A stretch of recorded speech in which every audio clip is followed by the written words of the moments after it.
When you're learning a language, sometimes it's not the really complex grammar that trips you up, is it? No, definitely not always. It's more those everyday moments, like just saying hello to someone or asking a simple question, maybe buying something.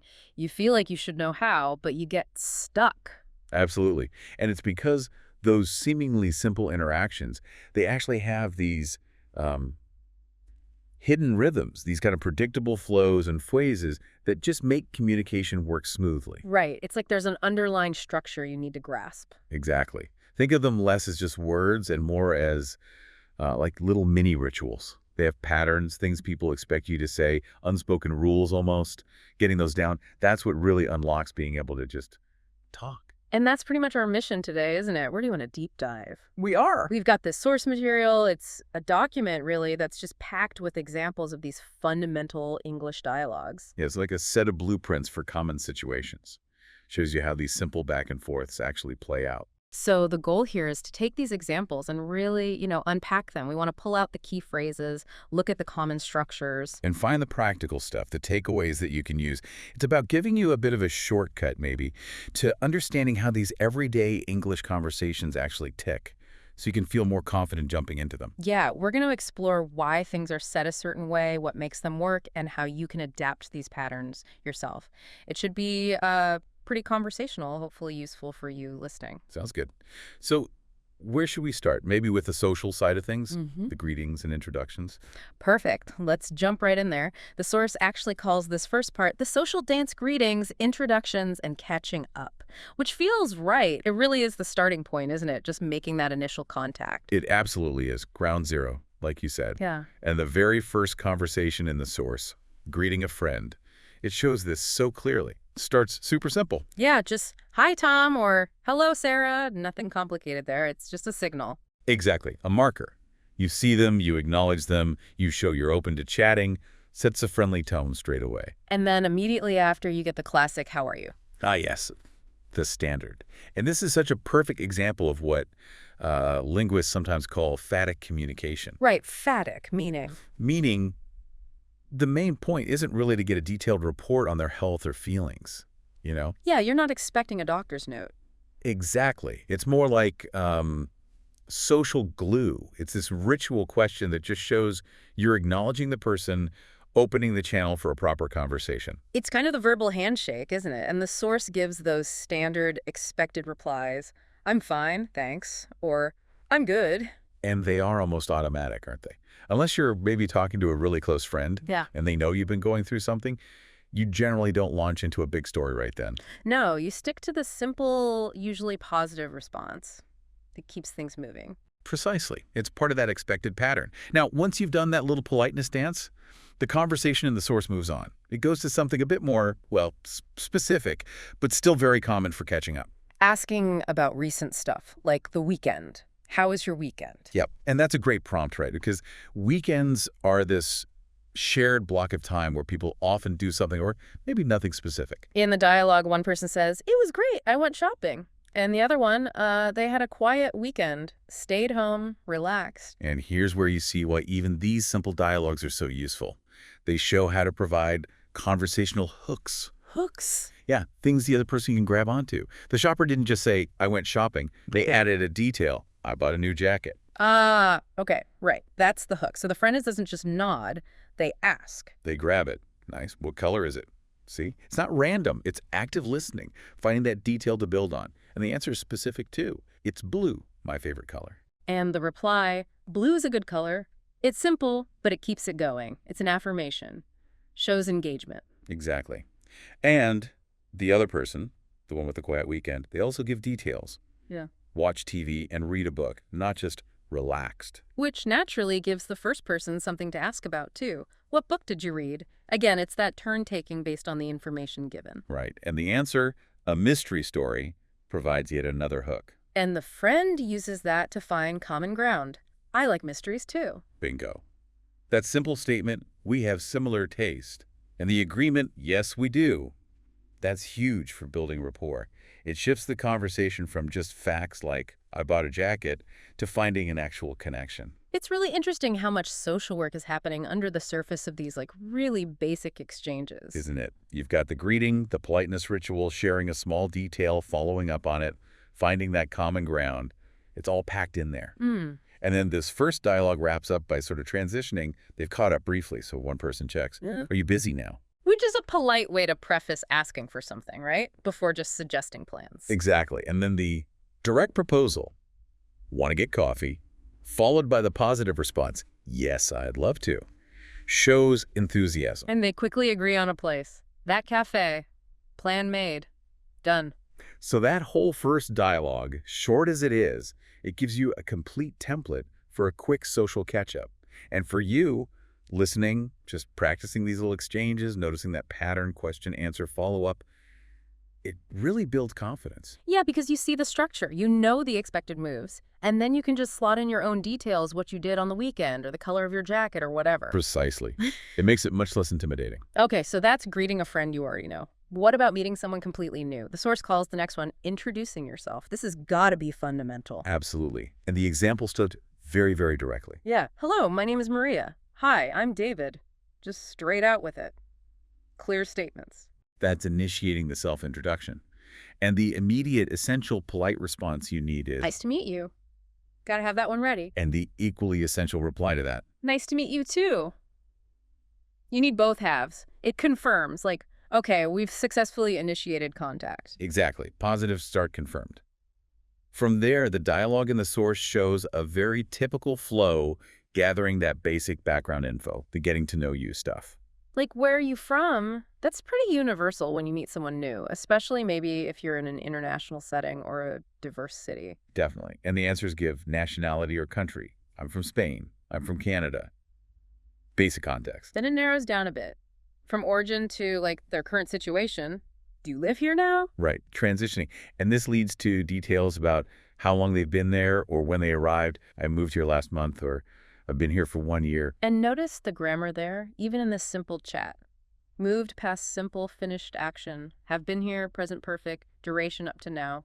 The grammar's doing a job. It is. Then there's a check on, sort of, their feeling about the place. Do you like it here? And a positive answer like, yes, I like it very much. Sharing a little personal evaluation. Makes sense. Next common stop.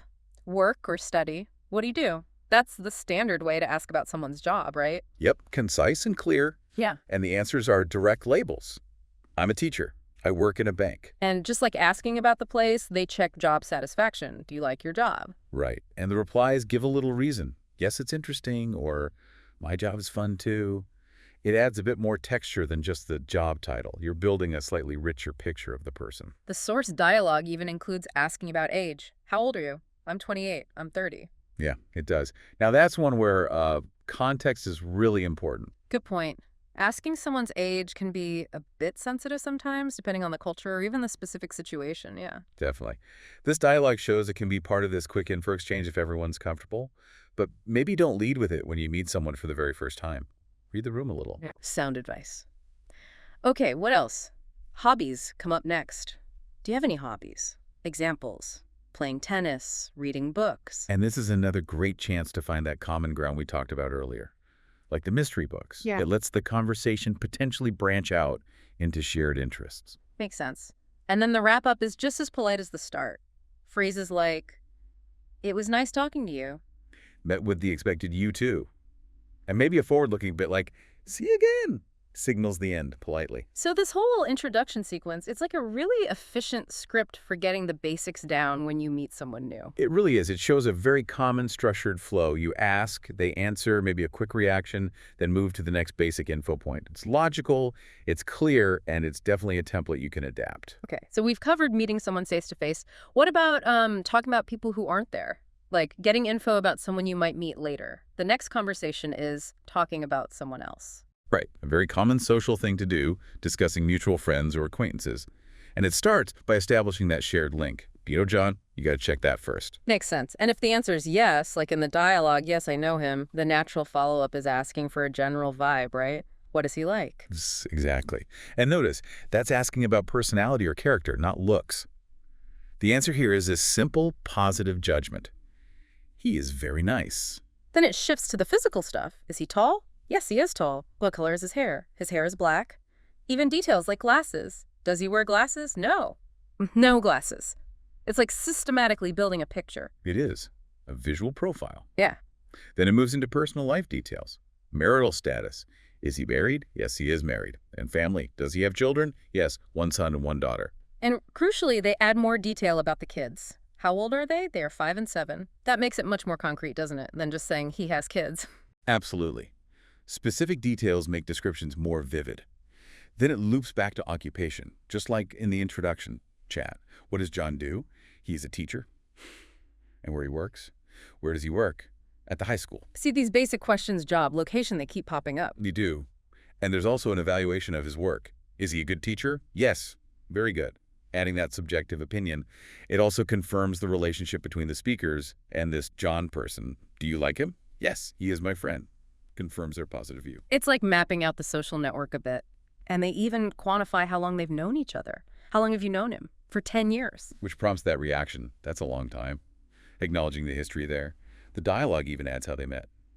Yes, we met in college. Adds another layer of background. And the whole point of this discussion seems to connect to a future meeting. The question comes up, will I meet him soon? Right, and the answer confirms it and sets a time. Yes, at my party next week, which builds a bit of anticipation. Good, I want to meet him. And I like this bit confirming the other person wants to meet too. He wants to meet you too. That's very encouraging, isn't it? Yeah. Smooths the social path. Very much so. This whole exchange is a great example of how talking about a third person works.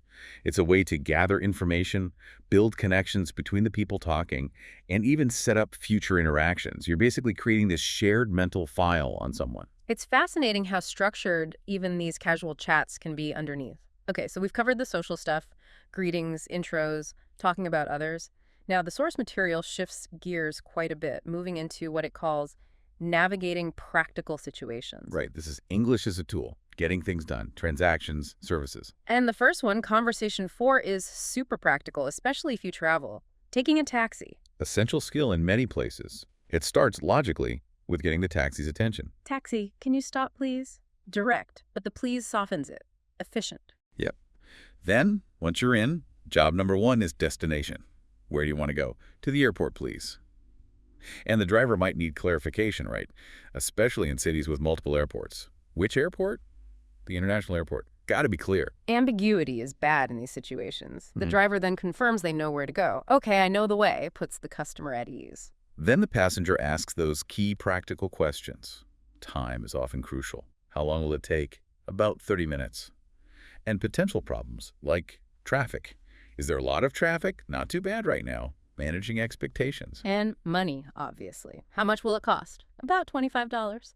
Getting an estimate up front is smart. Plus, payment method. Can I pay with a credit card? Yes, I take credit cards. Covers the financial basics early. Interestingly, the dialogue throws in a bit of small talk, too. It shows that even in these functional exchanges, a little human connection can happen. Is this your car? Yeah, it's my taxi. Followed by a compliment. It's very clean, acknowledging the driver's effort. And the driver responds positively, giving a little detail. Thank you. I clean it every day. The chat continues briefly about work hours. Do you work long hours? Yeah. Yes, I start at 6 a.m. The customer reacts. That's early, showing they're listening. And the driver adds that bit about liking their job. It just makes the ride a bit more pleasant, perhaps. It can, yeah. Then, as they get close, confirmation. We're almost there, right? Yes, just 5 more minutes. Setting expectations for arrival.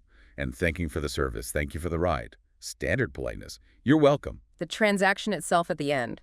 Driver states the exact fare. That's $23.50. Customer pays. Here's $25. And that common phrase for tipping, keep the change. Right. Not universal, but very common in some places. And final pleasantries related to why the customer is likely at the airport. Have a good flight. Thank you. This conversation really lays out the whole process, doesn't it? From hailing to paying. Essential phrases for using a taxi. Very clear. Definitely. Okay, sticking with practical situations, next up is conversation 7. Buying clothes. Another classic retail scenario. Right. This usually starts with the staff offering help, yeah. Can I help you? Typically. And the customer states their need clearly. Yes, I need a new shirt. Direct request. Then the staff needs info to help. Size is key. What size do you wear? I wear medium. And maybe preference, like color. What color do you like? I like blue or green. Narrows it down. The staff then finds something based on that. We have this blue shirt, and often adds a little positive comment. It looks nice.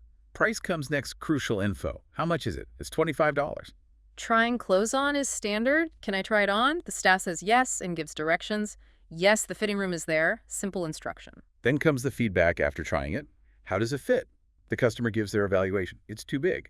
This is vital info for the staff. So the customer asks for an alternative. Do you have small? Staff confirms and provides it. Yes, here's a small blue shirt. They might add something encouraging, like take your time. Then the customer confirms the better fit. This fits much better. And the staff might reinforce that decision with another positive comment. It looks good on you. A little nudge, maybe. Once the decision is made, I'll take it. Then the practicalities. Where do I pay? At the counter over there. And checking payment options again. Do you take credit cards?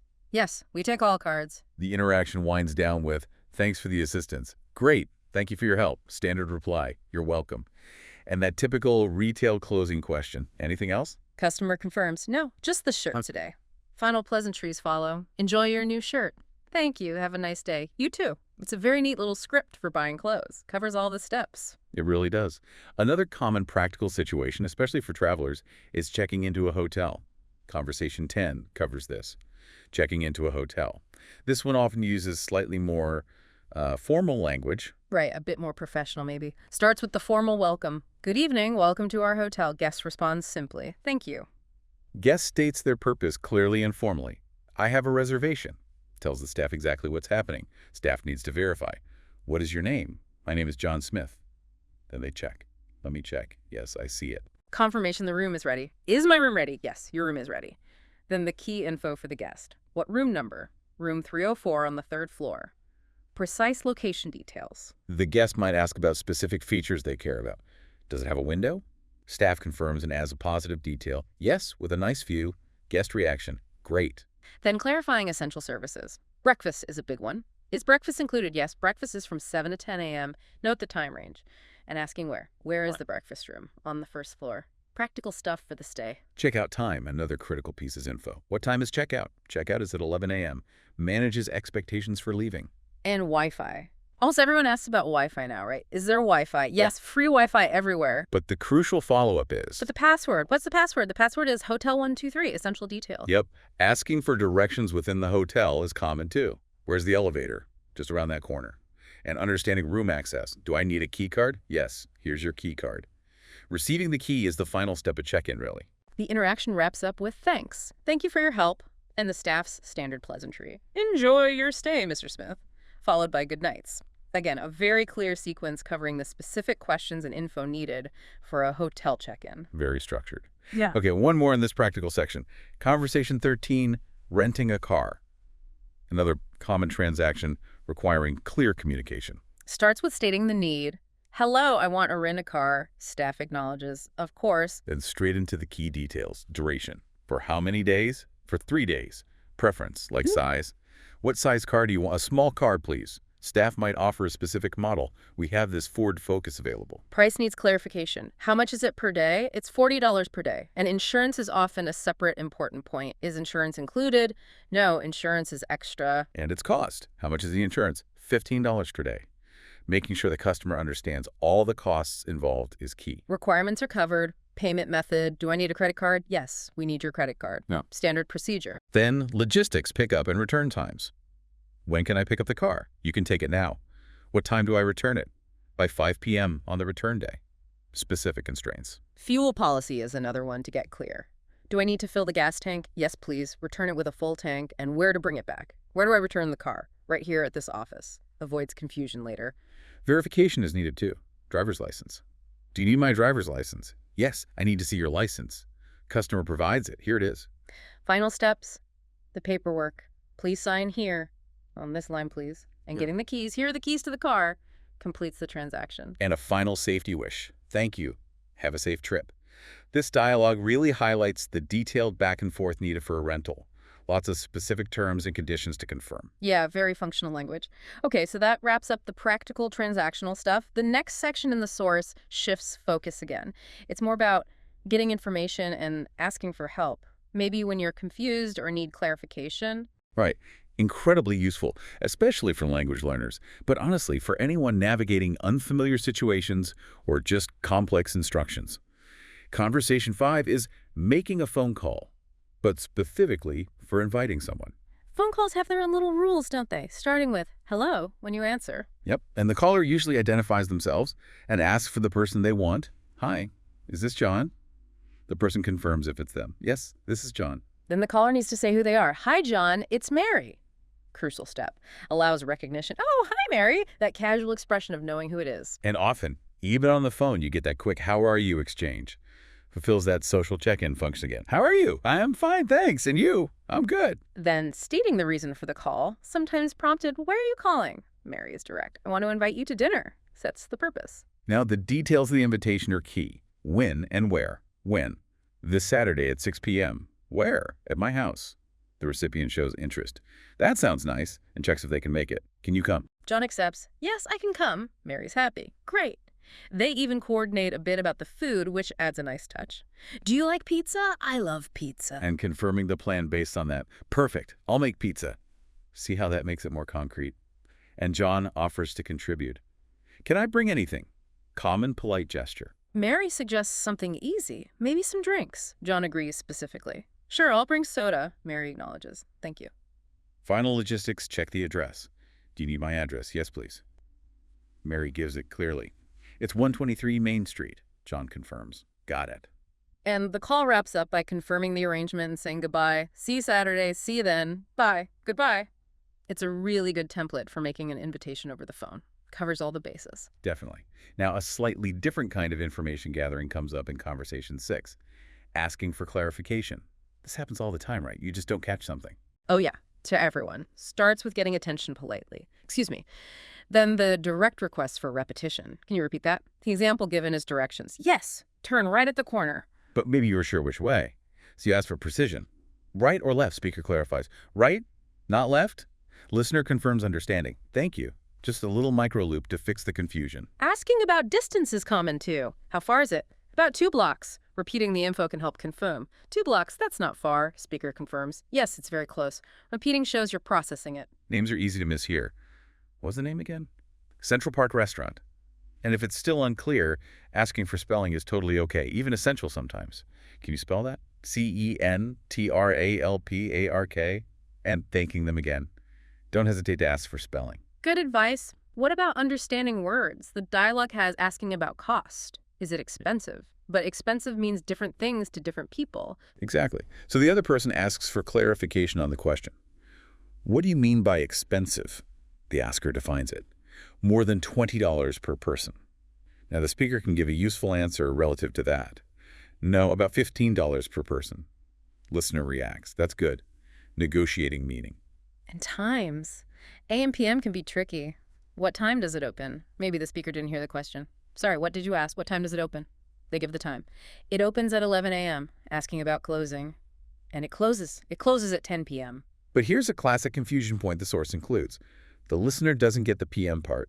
I don't understand 10 p.m. Ah, right. So the speaker clarifies using simpler terms.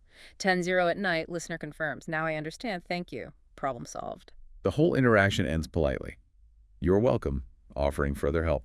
Anything else? No, that's all. Final thanks. Thanks for your help. Friendly close. No problem. This dialogue is gold because it gives you the phrases for those moments of confusion.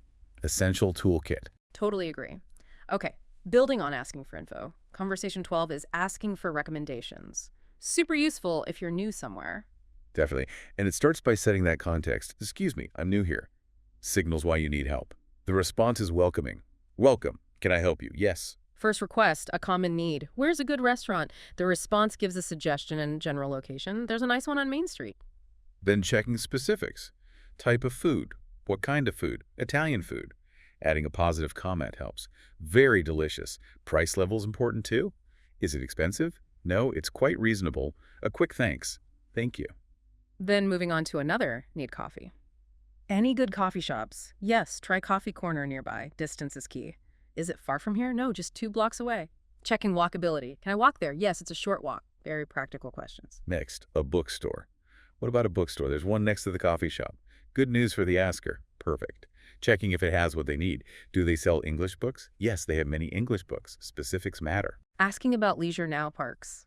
Any nice parks around here? City Park is very beautiful. If it's further away, asking about transport. Can I go there by bus? Yes, bus number 5 goes there. And the crucial follow-up for bus travel. Where's the bus stop? At the end of this street. Gotta know where to catch it. The conversation wraps up with comprehensive thanks for all the suggestions. Thank you for all your help. Standard reply. You're welcome. Final check. Anything else? No, that's all for now. Signals the end of the requests. And final pleasantries wishing them well. Enjoy your time here. Appreciative response. Thanks. Have a nice day. And the reciprocal. You too. This dialogue is a great model for how to ask for various recommendations and get the details you need, location, distance, specifics, blueprint for exploring. Absolutely. Okay, we've hit social basics, practical tasks, and getting help. The final section in our source material is about talking about yourself and your life. These feel a bit more personal, maybe, building connections beyond just transactions. Exactly. Sharing a bit more. Conversation 8 is a very common one. Asking about someone's day, that daily check-in. Starts with those standard questions. Hi, how is your day? Simple, positive reply. It was good. And immediately asking back, how about yours? Keeps the ball rolling. The other person was busy. My day was busy. Which invites follow-ups, right? Why busy? Precisely. So they ask for details. What did you do today? One person worked. I worked all day. The other went to school. I went to school. Simple answers, but they open doors. For the worker, they ask about the job specifics. Where do you work? I work in a store. And satisfaction. Do you like your job? Yes, it's nice. I meet many people. Gives a reason. The listener encourages. That sounds good. For the student, they ask what they study. What do you study? I study English. See? Very relevant for our listeners. This is a conversation you might have. And acknowledging the challenge. Is it difficult? Sometimes. But balancing it with enjoyment. But I like it. Captures that reality of learning. And a very relatable topic. Food. Did you eat lunch? Sharing specifics. Yes, I had a sandwich. The other had pizza. I had pizza for lunch. And the reaction to pizza shows shared taste again. Pizza is delicious. Yes, I love pizza. Simple agreement builds that little connection. Finally, they look ahead briefly to the evening. What'll you do tonight? One plans TV. I will watch TV. The other plans family time, asking back. You. I will call my family. A nice comment on that. That's nice. And it ends with well wishes and confirming the next meeting. Have a good evening, you too. See you tomorrow. So this covers daily routines, work study, meals, near future plans, all very standard, comfortable chat topics. Definitely. And building on that study theme, Conversation 9 is specifically talking about English study. Highly relevant if you're learning. Starts by confirming the shared interest. Do you study English? Yes, I study English. Then asking about duration. How long have you studied? For 6 months now. Gives context. Just like asking about a job, they cover the experience. Is it difficult? Sometimes, but I enjoy it. That balance again, where they study. Where do you study? At a language school. How often? How often do you go? 3 times a week. Shows commitment. Homework reality check. Do you have homework? Yes, every day. Then identifying specific challenges. This is key for learners. What's the hardest part? Speaking is difficult. And the other person validates that feeling. I agree. Speaking is hard. Finding solidarity. They contrast it with an easier skill. Reading is easier for me. Allows comparison, sharing experiences. Study methods come up. Do you watch English movies? Yes, with subtitles. Evaluating the method, that's a good way to learn. Adding another, I listen to English songs too. Just walking around. Well, the conversation just continues as you walk. It's a simple but really effective way to find that immediate common ground or just to understand what the other person's up to in that moment, their context. And speaking of common ground or maybe reconnecting, the sources also show how people start talking when they haven't seen each other for a bit. Ah, yes, catching up after some time apart. This is where we see those classic phrases, isn't it? Like, long time no see. And nice to see you again. Like in that dialogue. Ah, David, long time no see. Nice to see you. How have you been? I'm good. Nice to meet you again too, David. It's very neat, very concise. It feels like those phrases, long time no see, they're like instant signals, aren't they? They really are. Long time no see immediately says, hey, I recognize it's been a while. And it usually implies, pleasure that you've bumped into each other. Yeah, it feels warmer somehow than just a plain hello, if you know it's been ages. It acknowledges your shared history, maybe. Absolutely. It flags that relationship context. And then after that acknowledgement, the conversation just naturally flows into catching up. Right. Which, as we see in that other example, long time, Oh, let's see, what are you doing here? Oh, hi. Yeah, same as you. I expect just shopping can lead straight back into talking about what you're doing right now. Exactly. Same kind of question as where are you going? But now it's framed within that context of reconnecting after a break. So these building blocks, the greetings, asking about what people are doing, the phrases for reconnecting, they form this kind of essential social toolkit. Yeah, the infrastructure for conversation. They establish the connection, show you're ready to talk, and give you immediate ways for the conversation to actually develop. Okay, so that covers the initial pleasantries. Now moving on. Section 2 seems to shift gears quite a bit, doesn't it? It gets much more practical. It really does. This section is all about, well, navigating practical problems and making requests. It's the getting stuff done part of everyday talk. Right, so dealing with things breaking, losing stuff, needing help with something. Making plans, arranging appointments, buying things, all that practical real-world activity. And the sources show people directly asking for help, stating the problem clearly. Yeah, like, my laptop suddenly stopped working. Can you help me fix it? It's very clear. Here's the problem. Here's the request. Or did you see my mobile phone? Yeah. Problem, lost phone, implied request, help me find it. Or the more formal one, asking for directions in a store. Could you please tell me where the section for laundry stuff is? Specific information needed to do something. And these examples, they don't just show how people ask for help, but also how others respond. That's key. People offer help, like, let me see. Or they ask questions to understand better. Like, what happened? Yeah. Or, have you tried to restart it? Clarifying questions. Or they suggest solutions. Try your coat pockets. Maybe you put it in your pocket, offering potential answers. And one thing that really stands out here is the use of politeness markers. Oh, definitely. Words like please, thank you, sorry, they pop up quite a lot. Why is that so important here, do you think? Well, when you're asking someone for help, you're essentially asking for their time or effort, right? You're kind of imposing on them, even in a small way. Okay. So using please or thank you, it's not just being nice for the sake of it. It signals respect for their willingness to help. It makes the request sound less like a demand. Right, makes it more cooperative. Yeah, Less friction. exactly. Yeah. It really smooths that social interaction when you're asking for something. And the sources give us some really detailed examples of this problem-solving language. Like the laptop one. Yeah. The first response is that classic troubleshooting step. Have you tried to restart it? Almost everyone asks that first for tech problems, don't they? It shows a common, almost scripted way of approaching those issues, even just casually. And the lost phone one is great too. It shows how conversation is used to systematically retrace your steps. Yeah, the questions, did you forget it at work? And what did you do after that? Really prompt the person to think back through their actions. And the suggestion, how about in your clothes? Maybe you put it in your pocket, offers a really specific common place to check. And then you see the dialogue directly leading to the solution. Ah, yes, it must be in my trousers pocket. Brilliant, go and check. Problem solved through talking it through. But the lost car keys example, Mm-hmm. that one really captures the emotion, doesn't it? The stress of these everyday problems. Oh, yeah. You hear the panic and frustration. I can't find my car keys. Someone's getting cross, being told to stop panicking, saying this is terrible. It really shows the human side. But it also shows people working together through conversation. Asking, do you have a spare set? That's looking for alternatives. Right. And suggesting you look in the bedroom and I'll check the kitchen. That's clear coordination, dividing up the task using words. And then the relief at the end. I found them. Oh, what a relief. Especially when the answer was simple all along. You'd left them in the car. That whole sequence shows the emotional roller coaster, but also the collaborative effort, all managed through dialogue. So these examples really highlight conversation as a practical tool. Not just for saying there's a problem, but for actually working through it together, finding solutions, offering support, often a mix of practical steps and, well, emotional responses. And another big area where conversation is a practical tool is in making plans and appointments.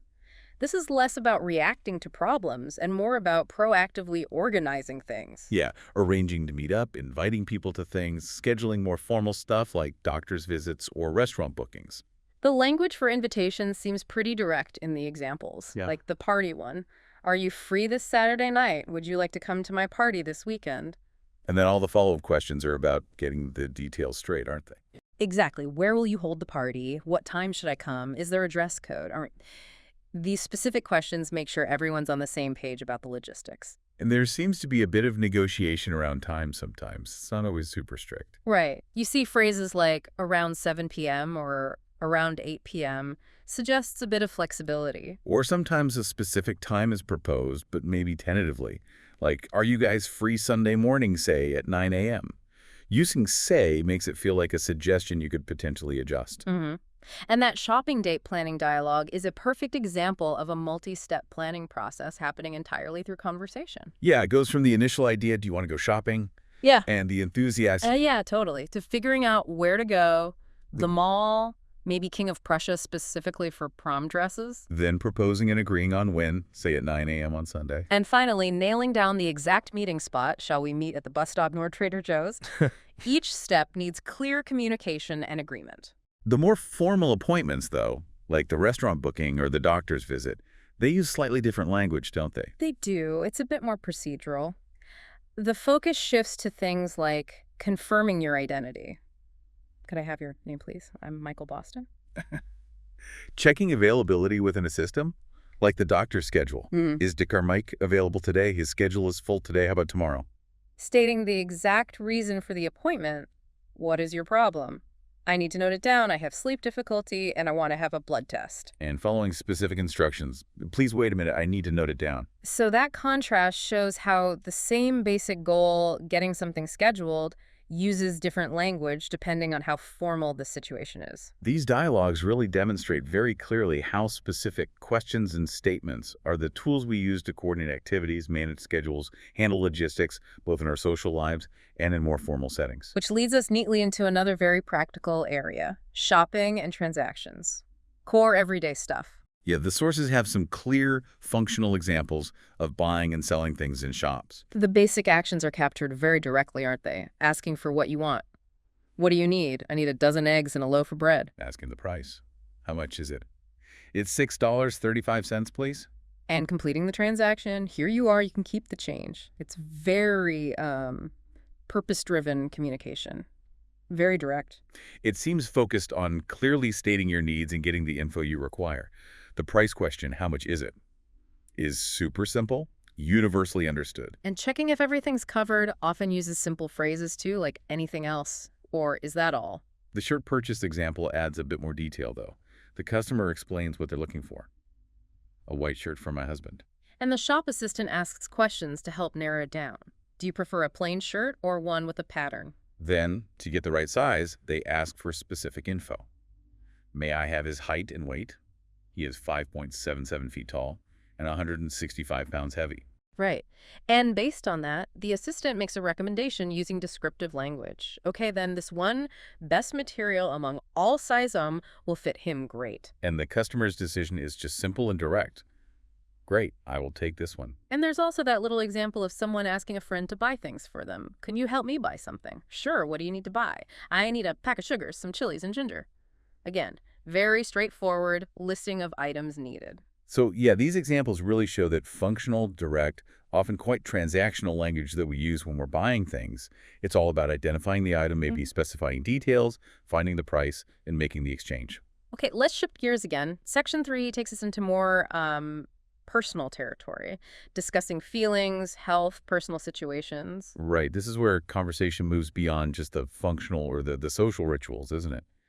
It starts touching on how someone is actually doing, their well-being, their emotions. And talking about health issues is a big part of this section in the sources. We see examples of people describing symptoms, others showing concern and suggesting what to do. The symptom descriptions are quite direct. I have a stomach ache. And the follow-up questions try to gauge severity. Does it hurt a lot? Yes, it does. Or probe for more details. Did you throw up? Yeah. And that the vocabulary is specific to common problems. Stomach ache, throw up, food poison, fever, vomit, pain, burning. People use the right words for what they're feeling.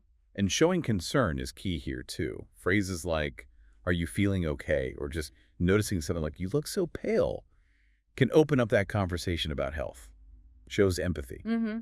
And the advice given varies.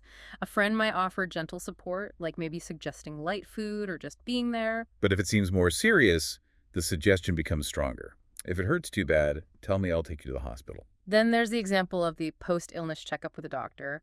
The language is a bit more formal, as you'd expect in a clinic. But the pattern is similar. The doctor asks specific questions about symptoms. No fever, good. Do you still vomit? And the patient describes how they're feeling now. Not really, only sometimes, but it feels like it is still burning. The doctor gives some reassurance. It's okay, it will take some days. And discusses the next steps, like when the patient might go home. When can I go home, doctor? I'm afraid you still have to be here in a few days. So these examples show the practical language we use when health is the main topic, both in casual support between friends and in more structured chats with a doctor. And sometimes the conversations go even deeper emotionally, like that snippet about dealing with a breakup. Ah, yeah, that one's quite raw. It shows language used to express real sadness. It starts with noticing the physical signs. What happened, Laura? Your whole face is swollen, and the direct answer, I cried all night. That immediately prompts the what's wrong question. And the reason is stated plainly. I broke up with my boyfriend yesterday. The response is immediate sympathy. Oh, I'm so sorry for you, Laura. Then finding out the cause involves asking, but why? And the answer is painful. He cheated on me. And the friend's reaction is strong validation and support. Oh, girl, he doesn't deserve you. It's very clear language of solidarity. And the suggestion for coping is a common one, isn't it? Let's go out and enjoy some fresh air. You will feel better. Trying to shift the focus. Offer a distraction. That dialogue really shows how conversation is used to process difficult emotions, to seek and receive support, and to express empathy during a tough time. There's also the discussion about sleep difficulties, which happens in a doctor's appointment setting again. Yes, another example of using specific language to describe a personal, ongoing health issue to a professional. The patient explains the problem clearly. It's so difficult for me to fall asleep, and indicates it's chronic. It has been a few years. Then the doctor starts asking targeted questions to understand possible causes, focusing on lifestyle factors. Right, like asking about children. Do you have children? Yes, I have 2 kids. How old are they? And sleeping arrangements. Do you sleep with them? Yes, I sleep with one, and the smaller is sleep in the crib. These questions are designed to uncover habits or circumstances that might be affecting sleep. It shows how specific questions gather information for diagnosis or advice. And the doctor's advice is a direct behavioral suggestion based on that info. I suggest you should try to sleep in a separate room alone for at least 1 week. And the patient mentions having tried something similar before. Yes, I did try one day and still couldn't sleep, which is also part of the information gathering. It shows it's an ongoing process of trying things. So all these conversations in Section 3, they really show how we use language to talk about our internal states, physical health, emotional feelings, especially when we need understanding, support, or professional help. Okay, let's move into Section 4. This one focuses on social dynamics and relationships. So how people navigate friendships, conflicts, romance, all through conversation. Right.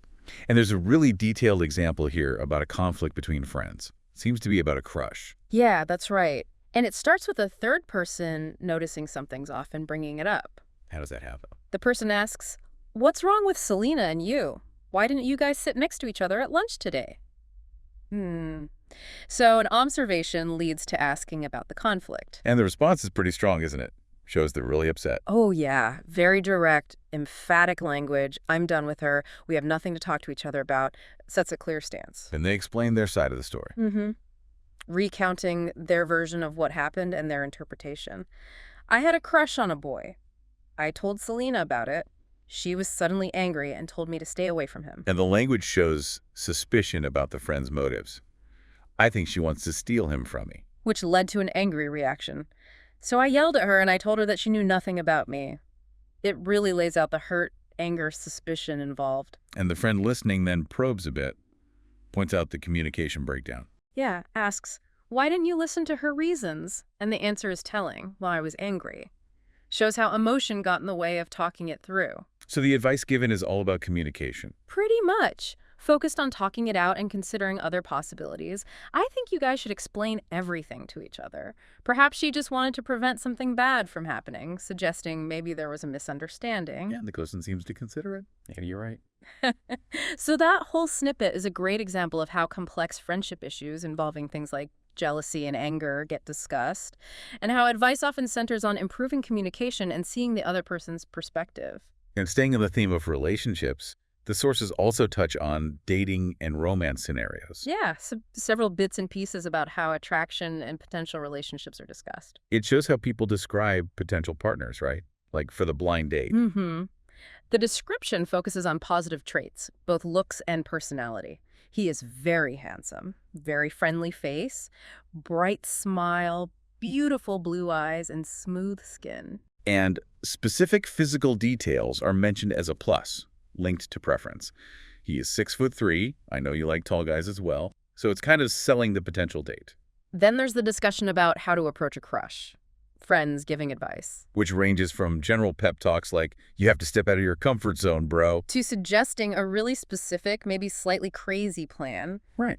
Create a situation like dropping something on her shirt, apologizing, and asking for her contact info to make it up to her. That's quite a strategy. Does it work? Well, the follow-up conversation, the coffee incident, reveals it didn't, which is actually quite insightful How so? because the friend who suggested it is initially shocked. How was it, man? Did you succeed? No, oh my God, why? Your plan was perfect. You couldn't have failed. And then they analyze why it failed. Exactly. The analysis is pretty blunt. Dropping coffee and someone wearing a white t-shirt is not a good idea. She will think you had the intention to harm her. It gives direct feedback on why the tactic backfired, highlighting how it could be misinterpreted. It also captures the disappointment, doesn't it? I thought she and I were meant to be. In facing the rejection, it seems like she rejected me immediately. But then, in sharp contrast, there's that other scenario, the unexpected connection. Yeah, where someone approaches Andy directly. Right. Excuse me, are you an Andy from the business department? Yes, I am. I really want to exchange trans accounts with you. Very direct, totally unprompted, and it works. And the reaction is pure joy, isn't it? Using that idiom, I'm on cloud 9. Exactly. And the friend's response flips instantly from analyzing failure to celebrating success. I think you've just found your fate, and Quinny, congrats, man. And offering encouragement for the next step. Do you think I should text her? Definitely, bro. Girls love that type of boyfriend. So taken together, these snippets give a really interesting window into how attraction, shyness, making a move successfully or not, and all the feelings around it get talked about among friends. It's a mix of playful advice, analysis, sympathy, and excitement. Okay, let's shift to section 5. This covers some really core parts of daily life: work, study, and living situations. Lots of everyday chat happens here. Absolutely. Starting with jobs and promotions, the sources show some simple ways people check in about work and share good news. Like asking, how is your new job going? And getting positive responses like, it's great, I'm just a bit busy. Or describing colleagues as very friendly and nice to me. And the supportive reactions are pretty standard too, aren't they? It sounds like a great working environment, or I'm very happy that you love your new job, just positive reinforcement. And sharing news about a promotion is straightforward. How about yours? I'm doing well, I just got a promotion. Followed by equally clear congratulations. Oh, congratulations, you always work so hard. Shows those common patterns for professional updates and mutual support. Now, a much more detailed set of examples comes from university life and roommates. This covers a lot, from moving in to dealing with major problems. It starts with the basic introduction. Hi, I'm Marshall. I guess I'm your new roommate. Hi, I'm sort of nice to meet you. Simple enough. But then they quickly get down to practicalities, don't they? Establishing whose side is whose. This is my side, and that will be yours. Asking about majors. What is your major? Shows the practical needs driving that first chat. But what's really insightful, I think, is that later conversation where Marshall and Ted proactively discuss expectations. That's crucial for living together. Yeah, they cover a lot there, dividing the space, agreeing on decoration style. What is your style? I'm in the funky retro style. How to handle chores. We will split the chores equally. Rules about guests. How do you feel about guests? I have a girlfriend, if you're okay with it. It's study habits. How do you like to study? I like listening to music. I like studying in silence. Okay, we can schedule our study time differently. Even future plans, like holidays. That detailed chat really shows how important proactive communication is when you share a space. They're using language to set boundaries, agree on rules, manage differences before they cause problems. Yeah, like figuring out the study time thing. And the tone seems optimistic initially, doesn't it? Decorate the room together will be so much fun. Sure, I'm cool with that. They're starting off on a positive note. Which makes the contrast with the other roommate's story even starker. the one Mike tells Lucas about his difficult roommate. Oh, yeah. That part of the source is like a catalog of complaints. It's rich with language used to describe conflict and frustration in shared living. Mike sums it right away. I have a roommate, but I don't like him, have so much trouble living together. And states the core problem. We just can't get along. We have nothing in common, and his annoying behaviors are driving me crazy. And the specific complaints are really detailed, using quite vivid language. He's described as slobby and unorganized. With concrete examples. Leaves his shoes and socks on his bedroom floor. And detailed complaints about shared areas like the kitchen, leaves dishes in the sink, leaves dirty pots and pans on the stove, doesn't put away leftovers. Bathroom problems, too. Leaves his dirty clothes or towels in the bathroom and toothpaste splatter. It paints a picture. And it's not just about messiness. It's also about disrespecting schedules. Comes home at 2 a.m., banging the door, sets up the alarm at 7 a.m., but never gets up. And personality issues. Being needy, depending on Mike, for social life and emotional support. Being an attention seeker, even talking about me behind my back, sharing my personal information. That whole section provides a real inventory of phrases people use when complaining about a bad roommate. It shows exactly how specific, annoying behaviors are described and how they affect daily life and trust. And Lucas's advice focuses on, again, communication and boundaries. You can set up some limits. You should let him know his behavior is causing a rift. They also reflect more generally on roommate problems, suggesting they often stem from miscommunications and that talking things out, maybe with a neutral friend, is the way to solve them. And then they offer advice to Lucas, who's thinking about college living, discussing the pros and cons of sharing versus living alone. Right. Highlighting potential benefits of sharing. Nice to have someone who can wake you. Versus the downsides, may not have the privacy. But the main takeaway is always about communication and compromise. Make rules and respect them. Both have to make some compromises. Behave politely. So these roommate dialogues, taken together, give a really deep look at the communication involved in shared living, from setting things up hopefully to complaining in detail when it goes wrong and offering advice on how to manage it. Next up, the source gives us that really detailed interview example discussing academic achievements and future plans. Right, the interview with Jaden, who won a competition. It starts with the standard intro stuff. Can you introduce a little bit about yourself? My name is Jaden Thomas. And explores his background, why he chose the school, Hmm. taken care of by all the college staff. It even gets into relationships, like his favorite teacher, Mrs. Johnstone, is she a chemistry teacher? Yeah. Yeah. And a personal story about her, invited to her Christmas party. Shows how personal bits weave into academic chat. And sharing the news involves thinking about how others will react. Has she been told? Not yet. Probably she will be so proud of you. I hope so. Then it gets into the practicalities of how he prepared. The resources, given many useful books. The effort, so you were revising a lot. The structured practice, tested every week. And how that helped him. I knew what I needed to improve, identifying weaknesses. And then he shares that really unusual study technique. Oh yeah, the songwriting. When I had to memorize something, I usually wrote songs about that.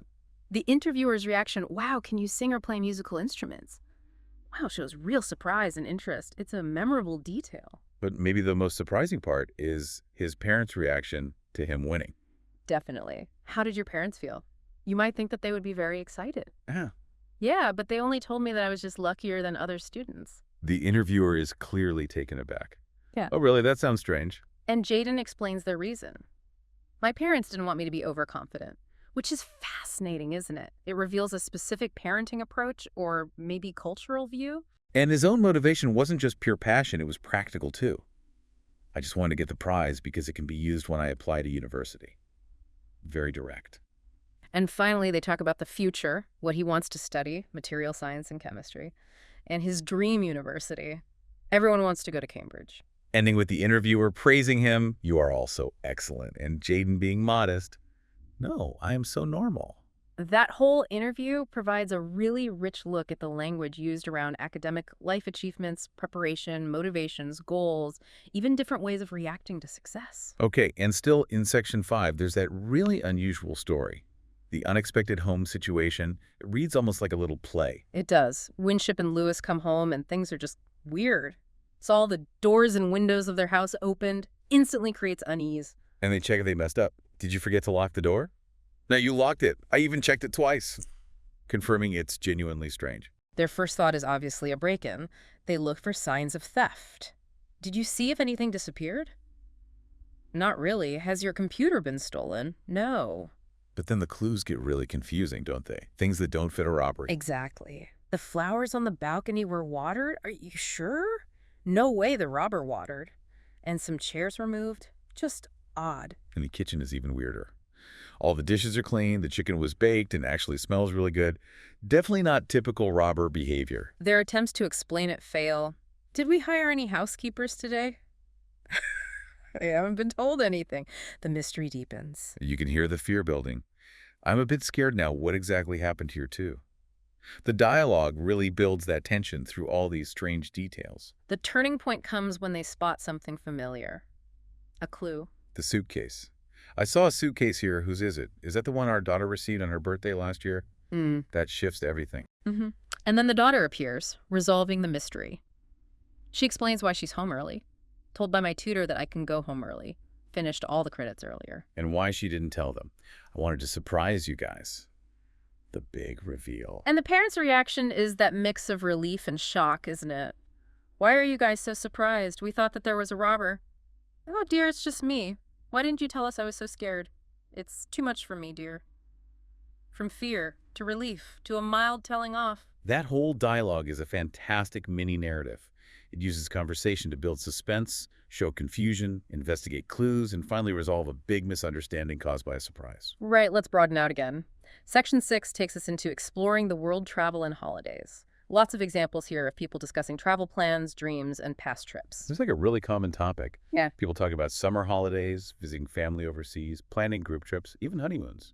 And the reasons for travel vary, too. Visiting grandparents in Canada, just relaxing on Miami Beach, seeing festivals in Spain, sightseeing in London, or celebrating a honeymoon in Paris or maybe Asia. And the list of places mentioned is huge. Canada, San Francisco, Miami, mountains, Spain, London, Thailand, Korea, Japan, Paris, Italy, Germany, France, Sweden, Australia, Atlantic City.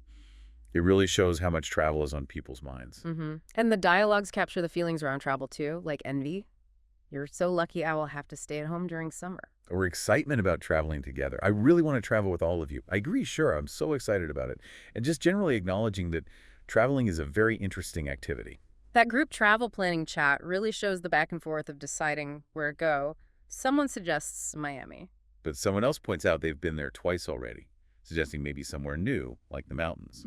Shows a preference for novelty. Then Spain comes up with a specific attraction of the bullfighting festival, and London, focusing on sightseeing opportunities like the Tower or the Harry Potter tour, they talk through the options and agree on London. And the honeymoon planning shows that negotiation within a couple, doesn't it? One person wants Paris, is seeing it as romantic. But the partner wants something new, suggesting Asia instead, like Korea or Japan. And the first person considers it. That's not bad. I think it's quite a good idea. Yes, so I am thinking of it. Balancing different desires. So these conversations really show the language used to express what you want from a trip, suggest places, weigh up the pros and cons, and eventually agree on a destination. And beyond just planning, the sources are full of people talking about specific travel experiences, recounting the details. Yeah, sharing what they actually saw and did. San Francisco is noted as so far away. Canada was visited before, but maybe not explored much. Spain has the bullfighting festival. London has specific sites like the Tower of London and the Warner Brothers studio tour behind the scene of Harry Potter films. Very specific attractions. Asian destinations get described with cultural or sensory details. Thailand is Golden Pagoda's land and street food paradise. Germany's Berlin linked to the Berlin Wall and Brandenburg Gate. Paris is a wonderful city with the Eiffel Tower, Louvre Museum. Japan gets quite a lot of detail. The beauty of cherry blossoms, landmarks like Tokyo Tower and Mount Fuji, cultural stuff like wearing a kimono, and especially the food, Japanese cuisine. Freshness, sushi, shabu-shabu. Atlantic City described by its beaches for surfing and swimming, watching the sunset, and eating seafood like lobster and grilled oysters. People use descriptive words like very beautiful scene, sounds so great, amazing place, wonderful city to share their impressions. And sometimes a lasting impact is mentioned, like getting addicted to shabu-shabu after Japan, specific memorable detail. These bits really show how we use language to share travel memories, recommend experiences, and convey what a place felt like. And finally, within travel, the sources touch on the practicalities. rules and problems, specifically planes and luggage. right? Like the keep your seatbelt on dialogue. It highlights a specific safety rule on a plane. It explains the reason. We haven't reached a certain height for the plane to be stable. It also points out the need to listen for updates. Please pay attention. Our captain will announce it. Shows how instructions are given and explained. And the lost luggage one details that stressful situation, stating the problem clearly. My baggage didn't come out. I've been waiting for it for so long. And the process for reporting it. Giving passport and flight number. May I have your passport or flight number, please? And resolving confusion about the reclaim number. Your baggage reclaim number is number 4. Oh, 4! I saw 3 on the board. Highlighting a common issue information changing. There was a change after, maybe you didn't notice. And how it's sorted out by checking and confirming. So these show that functional communication needed for travel-specific situations, like safety rules or problem-solving with lost items. Okay, so the last section, section 7, seems to bring us back to learning and language itself, doesn't it? Connecting this whole deep dive back to the source's potential purpose. Yeah, it seems that way. The source material actually includes the phrase, everyday English conversations practice easy, just as a title or label. Right, which kind of suggests that these conversations we've been dissecting are maybe intended as practice material. That seems a reasonable interpretation. And if you think about it, the examples do often fit that description of easy everyday English. They mostly use common words, fairly simple sentences, direct questions and answers, covering topics that are immediately relevant for everyday life. So it links what we've analyzed back to someone potentially using this to improve their own English for these kinds of situations. Exactly. Then there's that other slightly odd thing in the source structure. The passive voice title. Yeah, the title that just says the passive voice, but then the conversation that follows is that detailed interview with Jaden about winning the competition. Which, as we discussed, is all about his experiences and plans, not about grammar rules. Right. So based only on what's provided in the source, it looks like the main focus is on showing practical language use in natural dialogue. Even if a grammar term appears as a label, the actual content is the conversation itself. The interview is just a good example of practical English chat. Whatever grammatical features it might or might not contain aren't the focus of the dialogue itself. It seems to emphasize the practical use of language over explicit grammar talk, at least in these examples. Okay. But the source does explicitly show some really important communication strategies, doesn't it? Things crucial for making sure you understand each other. Oh, definitely. Clear examples of asking for clarification when you didn't hear or understand something properly. Using phrases like, could you repeat that? Or how do you spell it? Essential tools, really. And repeating information back to confirm it, especially with details like phone numbers. That back and forth in the phone number example. Wait, can you repeat that? Okay, 0774. And then correcting the mistake. No, the last number is 1, not 5. Yeah. That ensures accuracy. Mm-hmm. And also signaling when you have understood. Using phrases like, okay, I got it, or, oh, I got it, closes the communication loop. So these examples show that good communication isn't just about talking, is it? It's also about listening actively, checking understanding, confirming details, practical skills for clearer conversations. Especially when specific information, names, numbers, addresses is involved, those strategies prevent errors. Right. So if we pull all of this together now, we've really covered a lot of ground digging into this stack of everyday English conversation. We really have seen how language works for everything from simple greetings to navigating lost keys or shopping trips to planning parties and doctor's visits. Discussing health worries and breakups, dealing with roommate nightmares and school successes, planning holidays. It's a huge range. And the real value, I think, is seeing English actually doing things in all these common, relatable contexts. By looking closely at these snippets, you, the listener, hopefully get a feel for the common phrases, the usual ways conversations flow, the patterns people naturally use. It's not just about learning words, is it? It's about understanding the flow, the structure. Exactly. And understanding those patterns can make you feel more confident, I think. You can anticipate what might come next or have a better idea of what to say yourself in similar situations. It makes you a better communicator, maybe a better listener, too. It takes it from abstract rules to how English actually works day to day. Getting things done, sharing things, just connecting with people. Shows that even in really simple chats, there are often these underlying structures and strategies being used. Absolutely. So as we finish up this deep dive, maybe here's something to think about. Mm-hmm. Just how much is packed into these short, everyday exchanges? Mm-hmm. All the information, the emotion, the planning, the relationship work. Yeah, it's quite incredible when you stop and think about it. And what else might be going on? Maybe things unsaid, conveyed through tone or Mm. body language, things obviously not captured just a transcript. Yeah, What might be happening beneath the surface? that's a great point. These snippets are just the words. So the final thought for you, listening. What small details, what unspoken cues, maybe what hidden intentions might you be missing in the everyday conversations happening around you?